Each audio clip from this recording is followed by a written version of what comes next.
Halo rekan-rekan residen, selamat datang di sesi tinjauan literatur klinis kita. Hari ini kita bakal membedah salah satu teks paling fundamental dalam dunia psikiatri, The Psychoanalytic Theory of Neurosis, karya Otto Fenikel.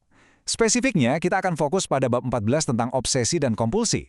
Kita akan benar-benar membongkar apa yang sebenarnya terjadi di dalam mesin psikis pasien saat pikiran mereka sendiri tiba-tiba berubah menjadi perintah yang mutlak dan tak terbantahkan.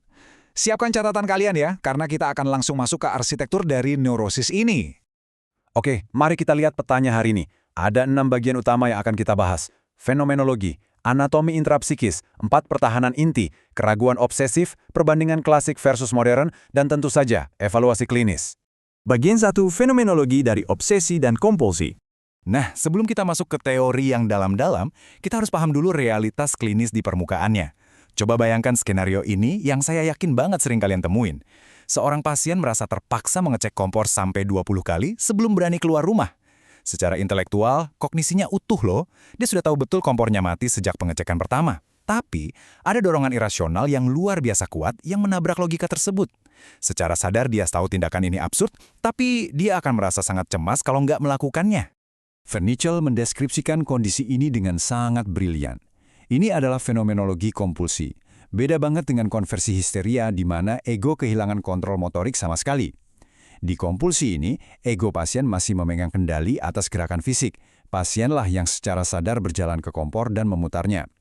Tapi masalah utamanya, ego tersebut tidak merasa bebas menggunakan kontrol itu. Dia benar-benar terbudak oleh perintah internal.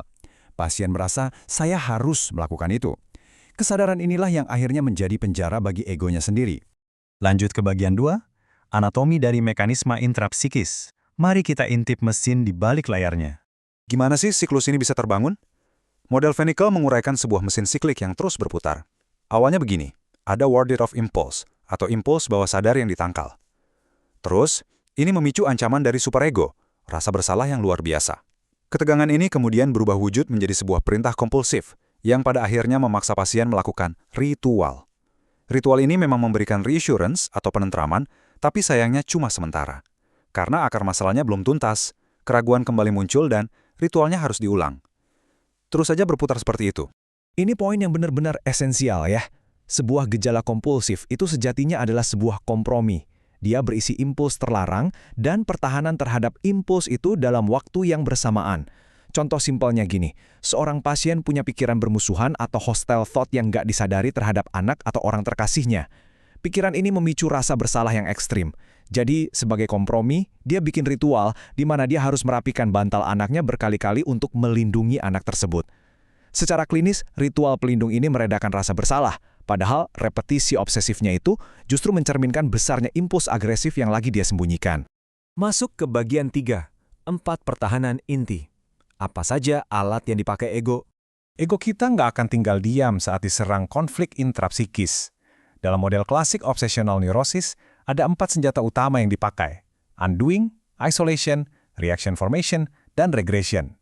Sebagai klinisi, kita wajib membedah dan memahami aplikasi klinis dari keempat mekanisme ini.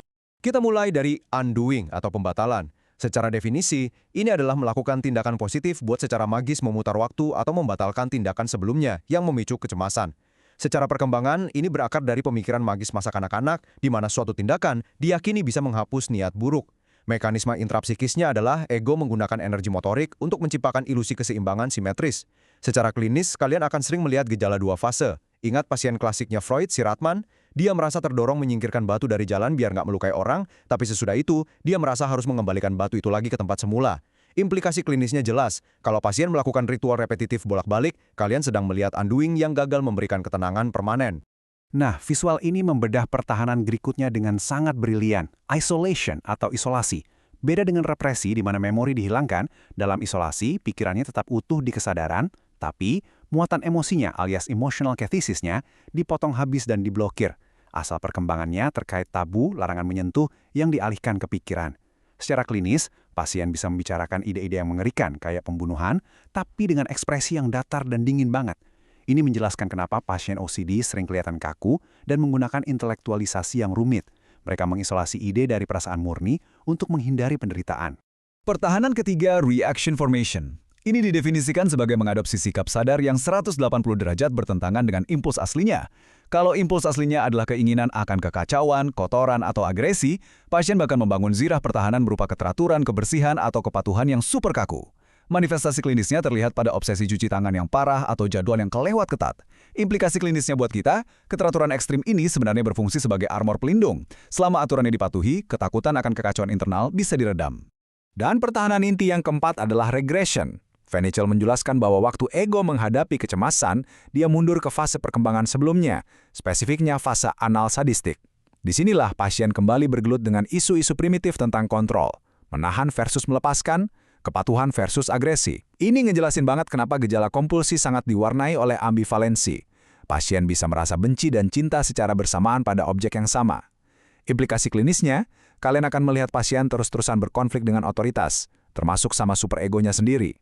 Bagian 4, keraguan obsesif. Di sini kita akan pakai analogi sistem alarm. Muncul pertanyaan, kalau mekanisme ini dirancang buat melindungi, kenapa pasien terus menderita? Jawabannya ada pada keraguan obsesif. Saya suka banget analogi ini karena bisa menumbuhkan empati kita terhadap penderitaan mereka. Bayangkan sebuah sistem alarm internal yang sensitivitasnya terlalu tinggi, di mana tombol resetnya cuma berfungsi beberapa detik. Saat pasien melakukan ritual, mereka sedang menekan tombol reset. Tapi reassurance ini nggak pernah sempurna. Muncul pikiran, apakah saya benar-benar sudah menetralisir bahayanya? Gimana kalau ada yang kelewat? Karena keraguan ini kembali lagi, ritual harus diulang. Ini adalah glitch atau kecacatan dalam sistem pertahanan mereka. Bagian 5. Pendekatan klasik versus modern. Sekarang, gimana kita menempatkan formulasi klasik Venichel ini di era modern? Ingat, Venichel bukanlah pengganti dari etiologi OCD modern. Secara modern, kita paham ada peran sirkuit neurobiologi, genetik, learning theory, dan pengobatannya lewat CBT atau farmakoterapi. Tapi, model Venichel ini bisa kita pakai sebagai additional formulation yang luar biasa tajam.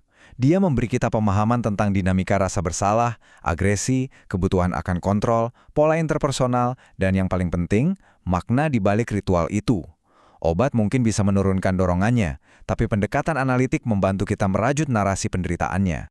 Hal yang luar biasa adalah, walaupun buku yang diterbitkan puluhan tahun lalu, observasi klinisnya masih sangat tajam.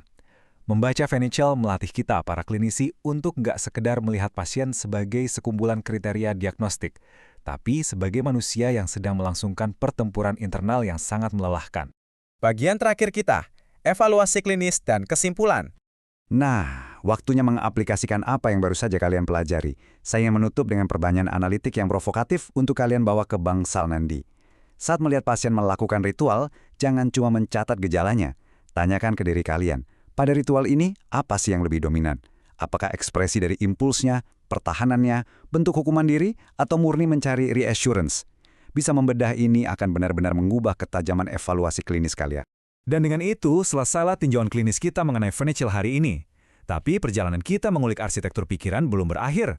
Di pertemuan berikutnya, kita bakal membahas impuls, adiksi, dan perbedaan krusial antara dorongan ego sintonik yang disukai ego dengan kompulsi ego distonik yang sangat menyiksa ego. Pastikan kalian hadir untuk pembahasan seru tersebut ya. Teruslah belajar, dan terima kasih sudah berpartisipasi hari ini.